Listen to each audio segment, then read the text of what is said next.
muito interessante.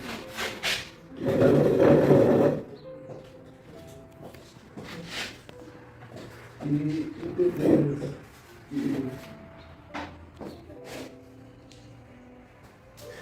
enquanto a minha esposa falava o que ela falou aqui, eu fui buscar um texto que está contido em Filipenses, capítulo 4, a partir do 10. Não ia falar nada disso, mas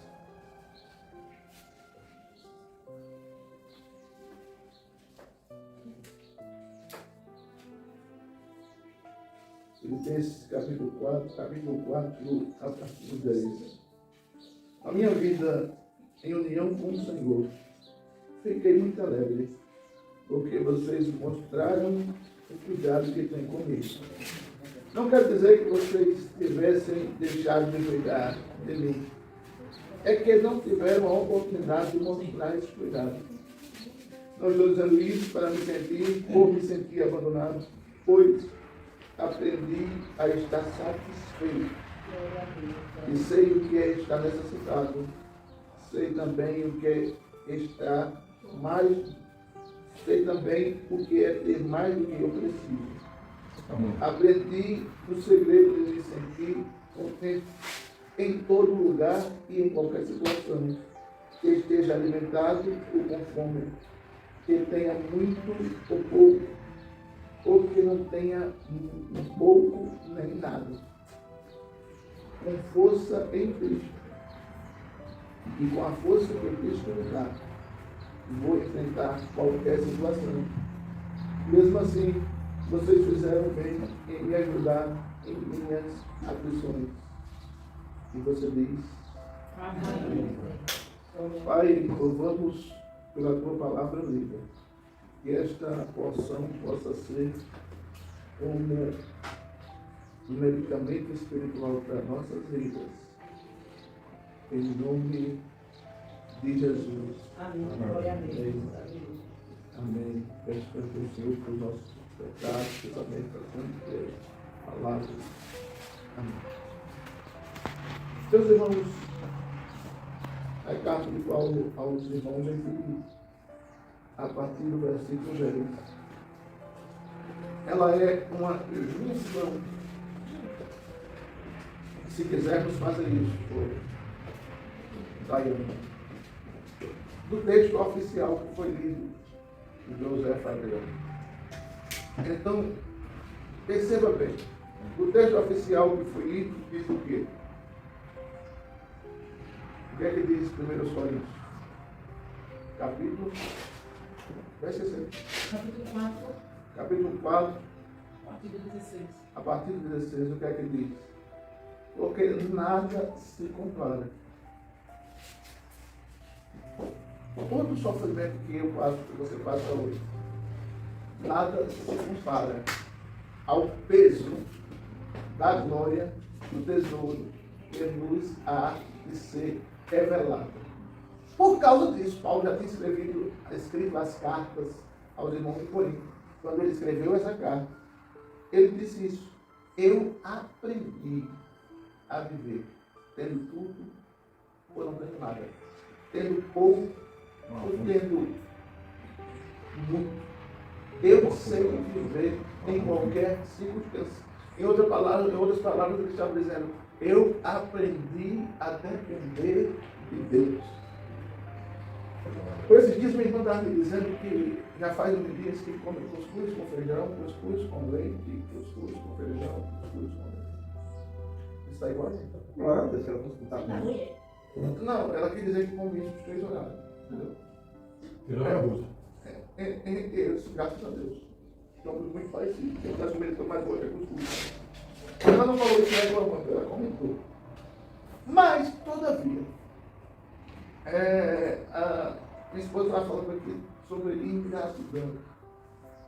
E é uma característica que nós, naturalmente, como seres humanos, temos.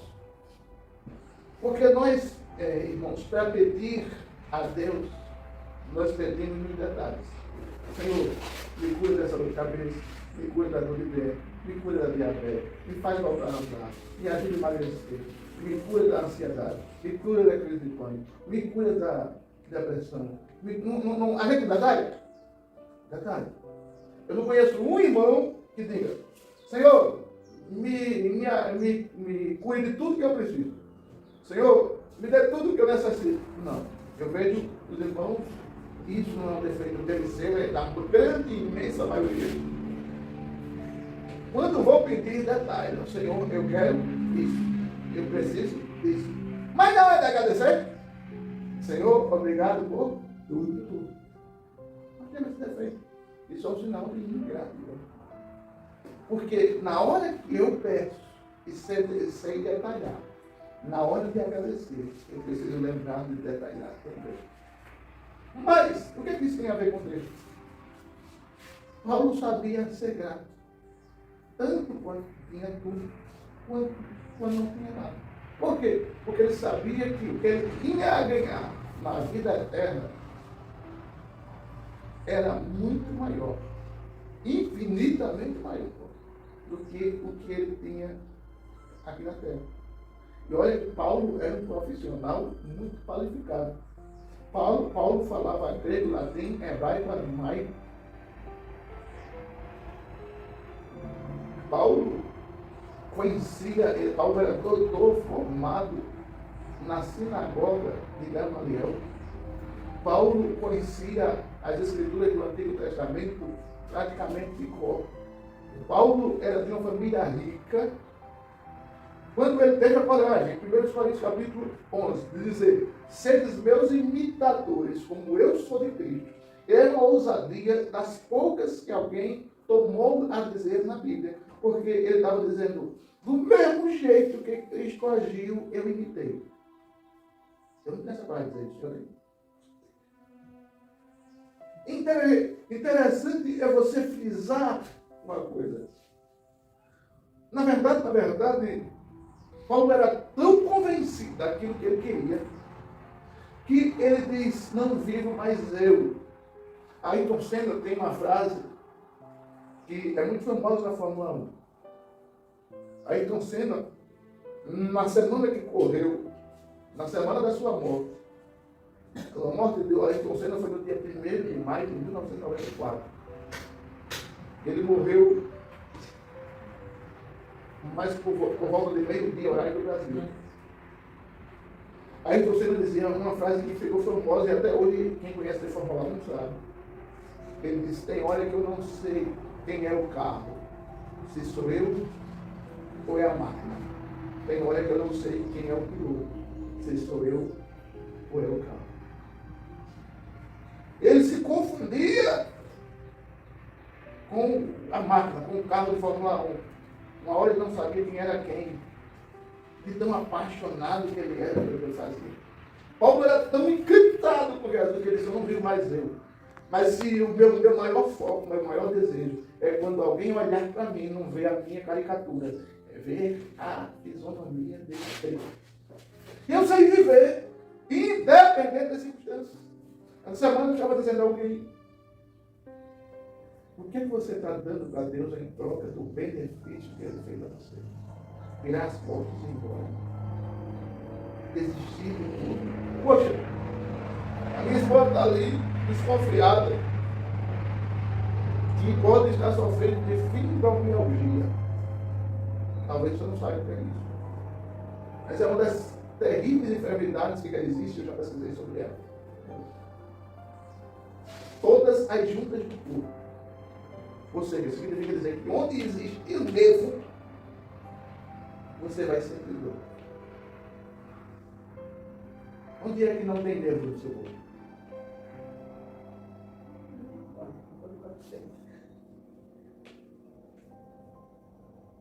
É terrível da fibromialgia, onde tiver nervo, ela incomoda. E ela está dizendo aqui que, da forma ela não perde nem para ela, ela perde dos outros. Porque independente do que ela estiver passando, ela vai servir o Senhor.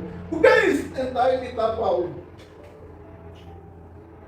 Eu realmente me incomoda bastante ouvir o que ela está ouvindo, porque, pensa comigo, vamos refletir aqui, só está, né? Ninguém está vendo. Ele. Mas ele tem que ver. Ninguém está vendo alguém de fora. Se você ouvir o que nós estávamos ouvindo essa semana, você tem vergonha de dizer que você é crente. Só um exemplo dos tempos que eu tenho lembrado aqui. O camarada noivou. Aí Deus disse para ele: você ama mais a mim ou a sua noiva? Já estava próximo a casar. Aí ele disse: eu amo mais o Senhor. Então venda tudo que você comprou e vá para a Índia. Ele vendeu tudo. Deixou a noiva aí esperando, sabe-se lá quando ele ia voltar. E viajou, quanto tempo? 17 meses. Meses. Para chegar no lugar que ele ia evangelizar. Quando ele voltou para a noiva, como é que ele estava? Tuberculoso. E morreu dias depois que voltou para a noiva. E a noiva não traiu ele, não. Não escolheu outro, não. Esperou ele. Quando ele volta, foi sadio, foi jovem, foi desbravador, foi valente e voltou praticamente morto. Outro, a gente ouviu a missionária Gaspar falando, foi evangelizar uma tribo de índios com mais 3, foi com mais 4, com mais 4. Aí os índios eram daqueles totalmente que não tinham contato com seres humanos, só conheciam o que era bicho. O que foi que fizeram os índios? Mataram os 4 a machadada. Os 5. Mataram os 5 a machadadas. Quando a família... A mulher e a filhinha ali, 2 anos. Isso. Quando a mulher e a filha deles soube que ele já tinha morrido a machadadas, o que foi que eles fizeram? Vamos mandar a polícia lá matar quem desgraçado, foi? Não. Foram lá evangelizar eles também. Quando o marido tinha sido morto a machadada com mais 4, foram lá evangelizar eles também. Não, já que meu marido morreu lá, eu vou lá evangelizar eles. Se fosse um irmão que eu conheço aqui, eu vou ir para espingarda. Aí, foram lá. Aí, quando eles chegaram lá, sabe o que aconteceu? O camarada que matou o pai da menina, ela estava sendo batizada no rio, onde o pai da menina foi morto. A menina estava sendo batizada no rio, onde o pai foi morto. Porque aquele índio que matou o pai ficou encantado com a atitude da filha e da mãe de ter ido lá evangelizar eles, mesmo eles matando o pai dela. Depois de 10 anos, ele era o pastor e batizou ela. Depois de 10 anos, o índio que matou o pai da menina era pastor. Naquela comunidade, que o pai dela foi morto. Ele foi o próprio pastor. Ia ser pastor 10 anos depois. Matou.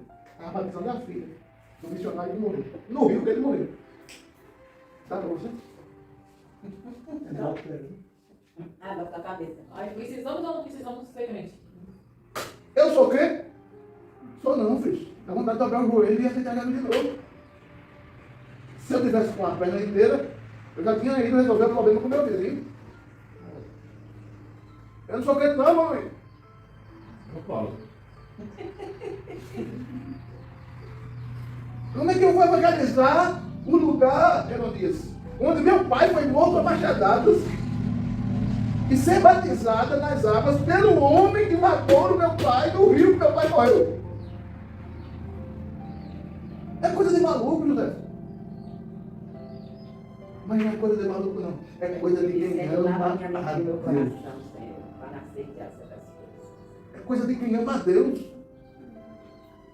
Aí, o que é que a filha e a mãe com essa atitude estavam dizendo? Meu marido deu a vida para evangelizar aqueles índios. Mas como ele morreu e agora não tem ninguém mais para ir, eu vou. Mas se você morrer, não tem problema. O importante é pregar para aqueles índios que não conheciam Jesus. A gente ouviu história assim. Várias e várias e várias histórias desse jeito. Eu disse, meu Deus, eu não sou crente, não presto, não, joga no lixo. Esse tipo de crente era Paulo.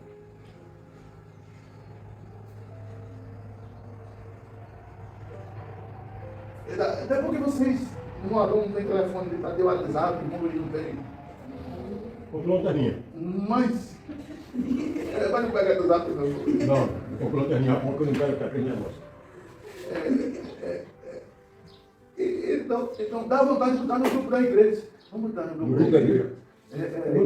A igreja tem um grupo para WhatsApp. E vamos botar isso no grupo da igreja para o pessoal ouvir. Tá vendo? Como é que é? Como vai funcionar o negócio? Isso lá em 1700, 1600, 1500. Essa da menina foi agora. A mulher ainda está viva. A igreja está viva, né? A missionária ainda está viva. Absurdo! Quer dizer, foi agora não, né? Foi há um nosso tempo agora. Se 1900 e alguma coisa. se tivessem matado meu pai lá, possivelmente eu tinha ido lá. Eles mataram meu pai de Eu vou lá no último chadeco. Eu vou derrubar a cabeça de cada um com um tipo de pistola. Eles são crentes, muitas vezes tem que cuidar com o temperamento dele. Aí você acha que eu não preciso ser crente? Preciso. Preciso. Ninguém aqui é crente. Mas nós estamos na busca, irmão Luiz. Nós estamos na busca.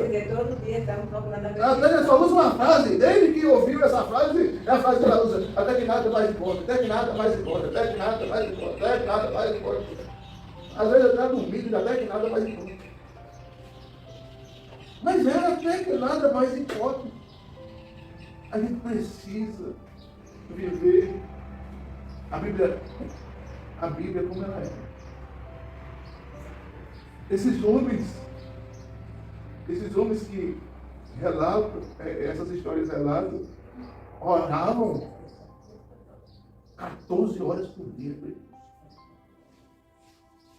Para você que talvez não imagina o que é isso, eles se ajoelhavam meia-noite e se levantavam 2 horas da tarde. Todo dia. Todo dia. No outro dia. Sim, todo dia. Todo dia. Tinha uns que o camarada dizia, eu entrava lá no quarto e o via orando. Eu chegava lá no outro dia no quarto, ele estava orando. Eu chegava lá de madrugada, ele estava orando. Eu chegava lá de manhã, ele estava orando. Eu chegava lá à tarde, ele estava orando. Agora, quando esse povo pregava, todo mundo que ouvia chorava, tinha medo de morrer, de ir para o inferno. Aí tem uma mensagem famosa, um homem na mão de um Deus irado. Com essa mensagem, tem um homem chamado Spurgeon, um inglês chamado Spurgeon. O povo. John Edward, né? John Edward. Foi o homem que pegou essa mensagem. O homem na mão de um Deus irado. Quando o povo ouvia, o povo se agarrava nas colunas do templo, com medo de morrer. Por que as pessoas faziam isso? Pela oração desse homem. Eu não oro nada. Quando eu resolvo passar uma madrugada acordado, orando, é uma vez por mês, 2. Não madrugada. Para quem passava 14 horas por dia, olha. Sabe? Aí tem os nossos irmãos de hoje, que não é só aqui, nem sete casas, é na maioria das igrejas. Tem a oração quando a gente chega na igreja. Qual oração quando a gente chega na igreja? Se ajoelha e Jesus cheguei. 3 segundos depois está em pé.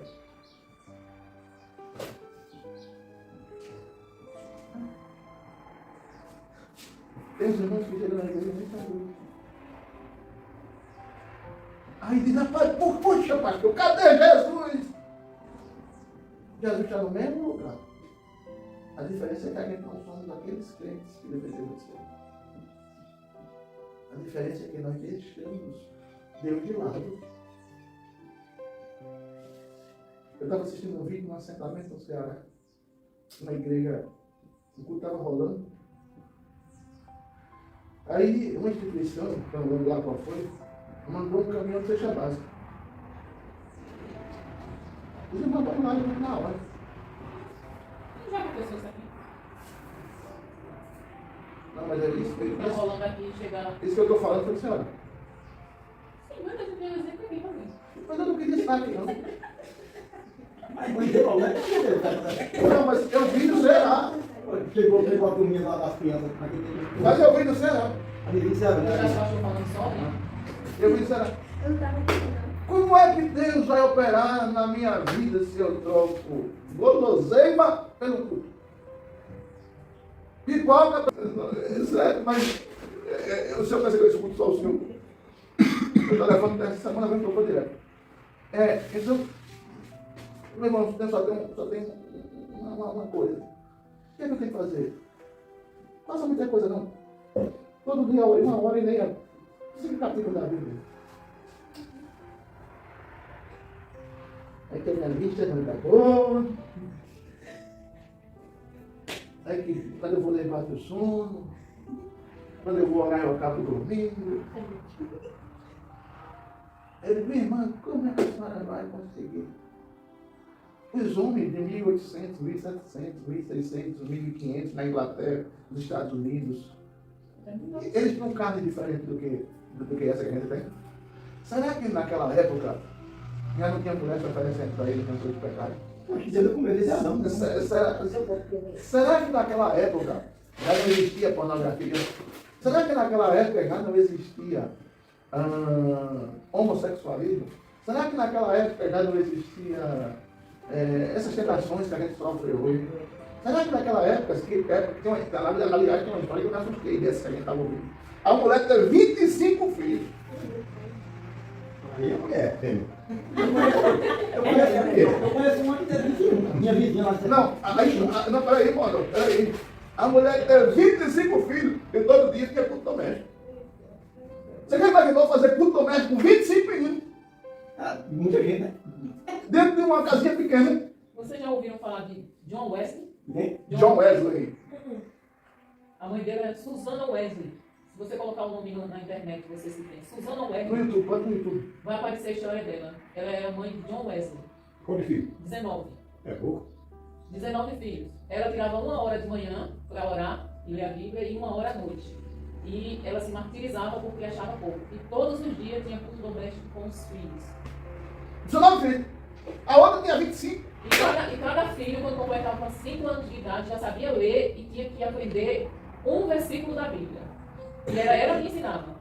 Ei, eu estou em casa, só eu e minha esposa e nunca fiz culto doméstico. Meu Deus do céu.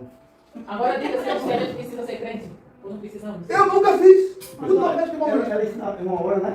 Ela orava e lia a Bíblia de manhã 1 hora e à noite 1 hora. E tinha culto doméstico com os filhos e ela ensinava os filhos a ler. E qual era o tempo que só vai fazer tantos filhos assim? Gente, à noite. Hoje, à noite. Eu terminei o culto E agora. o menino tá comigo. Caramba, né? O pessoal de fora lá em Maceió fez 22. Colocava os meninos, colocava os meninos para dormir. Depois do culto doméstico, todo mundo dormindo, ela ia fazer mais filhos com o marido. E depois ia ler e orar. O bicho era bom. Isso é sério. Ô, irmão Luiz, mas a gente não está falando de fazer menino. A gente está falando de criar meninos na vontade de Deus. Sim. Fazer culto. Ela tem 19, não criou tudo. Tudinho na casa de Deus. Do Foi Senhor. o cara que era bom. A outra tem 25 e tudo na casa de Deus. Onde eu vejo moleque com filhos, eu não tenho tempo para nada. Eu tô entendendo. Eu vivo em casa da minha esposa, ninguém pergunta e eu não faço culto doméstico. É uma vergonha, rapaz. Olha, eu morei num canto que é muita gente em redor. E cada um tinha 13, o menor era 13, 14, 15. A minha mãe nem teve 13. 11 seguiu, né? Não morreu um sabor, morreu outro. Mas também do jeito que o povo criava aqui naquele tempo, não se droga. O moleque mijava, comia o balco, era uma caçada, quando comprava uma roupinha para os 15, era tudo uma roupinha, só parecia aquele povo da escola, aquelas roupinhas de volta mundo, que é toda coisa. Volta ao mundo. Hoje meu pai trazia um monte de coisa, minha mulher lá que fazia as roupas. Quando a gente saía aquele montinho para um canto para outro, Esse aqui tudo é irmão do Arão. Parecia um carrinho. é filho de Sérgio, ó, tudinho, a roupa só. E era assim mesmo. Entendeu? Agora, eu não tenho filho, só está eu e ela dentro de casa, e eu não faço culto doméstico. É uma vergonha. É uma vergonha, Madeira. Quando a gente pega aqui, a gente não fala de vocês não, a gente fala da gente. Quando eu não quero assistir aqueles vídeos, é porque eu fico com vergonha de mim. Caramba! Nem que aqueles homens, como pessoas, eram de carne e osso como a gente. O relógio girava 24 horas como gira hoje.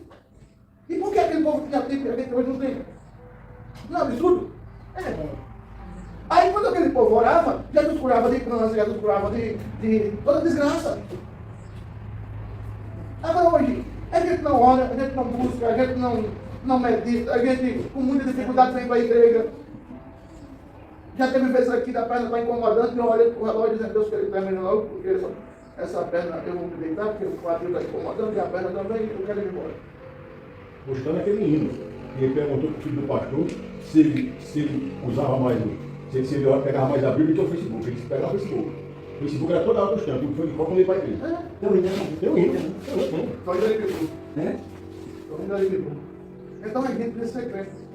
Então a partir de hoje, quando você ir orar, Sadoso está para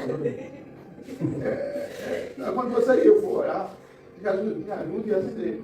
Assim, uma frente. Não ache, eita, agora está tudo perdido, a gente nunca vai chegar lá. Se a gente pensar assim, Mas é mesmo, mesmo. Quando você vem dizer que não é quente, eu não. Eu mesmo fico triste na hora que você disse isso aí. Eu preciso. Sabe por que eu digo todo dia isso? Porque se eu achar que eu estou crente, eu vou relaxar. Se alguém, as pessoas começarem a dizer para mim, eu ouviram dizer para mim, não vale nada, estou magrinho. Não vale nada, estou magrinho. Eu estou com 75 quilos. Falta pouco para ser um meio. Aí eu começo a comer. Daqui a pouco eu vou sentar aqui e não quero mais. Eu não é. Mas se todo dia eu estiver dizendo, eu preciso emagrecer, eu preciso parar de comer, eu não quero beber esse corpo não, eu estou muito pesado, eu preciso emagrecer, o que é que vai ficar na minha mente? Você está gordo, você está gordo, você está gordo, você está gordo. Aí eu fico perturbado e vou lutar para perder peso. Mas se eu botar na minha cabeça e você disser a minha você está magrinho, e eu dizer, não, eu estou magrinho, não estou vendo nem barriga aqui, ó. Aí eu vou meter na comida e vou engordar, né? Não é assim? É mais eu disser, eu não sou crente não, preciso ser crente. Todo dia a minha música vai ser qual? Querer ser mais? Crente. O objetivo é esse, meu Deus. De modo bom. O objetivo é esse. Amém. Eu não vou parar para não ficar escuro e nem ficar aqui. Entendeu? Já dormiu, tá Mas aqui a gente não precisa de luz, não, precisa de ouvir para ouvir. Entendeu, irmãos? Porque a gente diz que a gente vai crescer.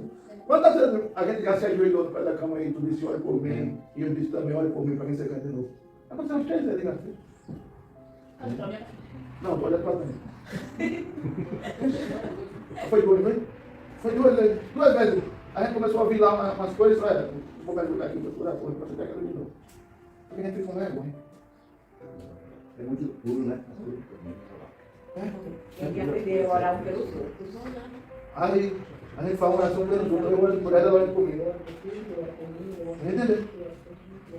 A salvação, a Bíblia diz que o reino de Deus é conquistado lá. Ou seja, o reino de Deus é para fracos, não.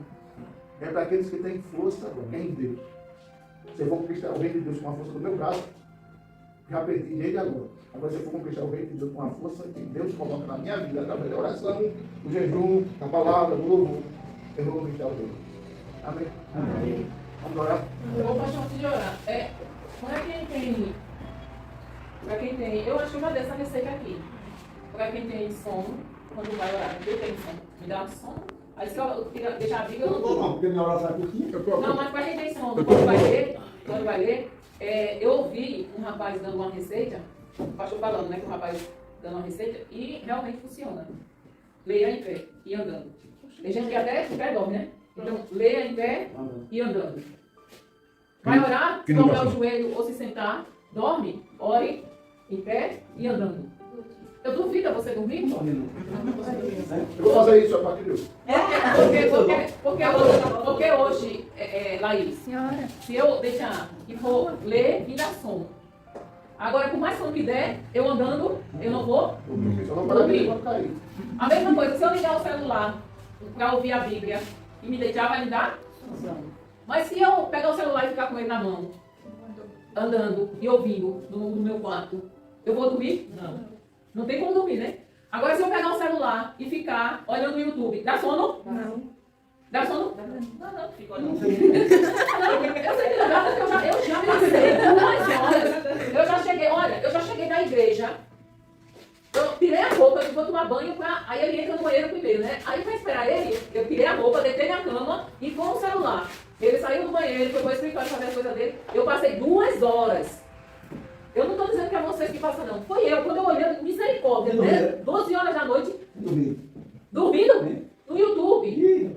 Entendeu? Não presta não, mano. O senhor deu pela Então, assim, se a gente não vigiar, acontece. E não me deu sono, não era? Agora, quando eu pego a Bíblia para ler, que eu me deito para ler a Bíblia, oxe, dá um sono, os olhos queimam, arde. Agora, se eu pegar o celular para olhar, eu duvido dormir. Isso não é só comigo. É todo mundo que usa celular. É dessa forma. Então, a gente tem que vigiar nisso aí.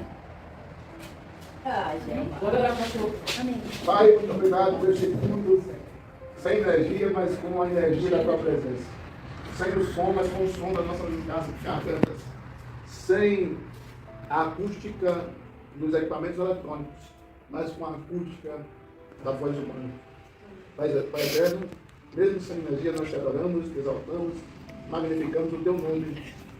E te agradecer pelos irmãos que vieram hoje aqui. Muito obrigado pelo Herodias, pela Adriana, muito obrigado pelo irmão Luiz, pelo irmão Adão, pela irmã Maria, pela Laís, pela Daiane, pela Josefa.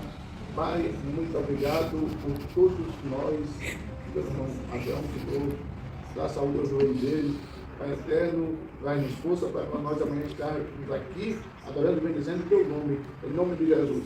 Amém. O amor de Deus, a graça de Jesus, a Deus comunhão do Espírito Santo seja com todos nós. E você diz, Amém. você diz, você diz.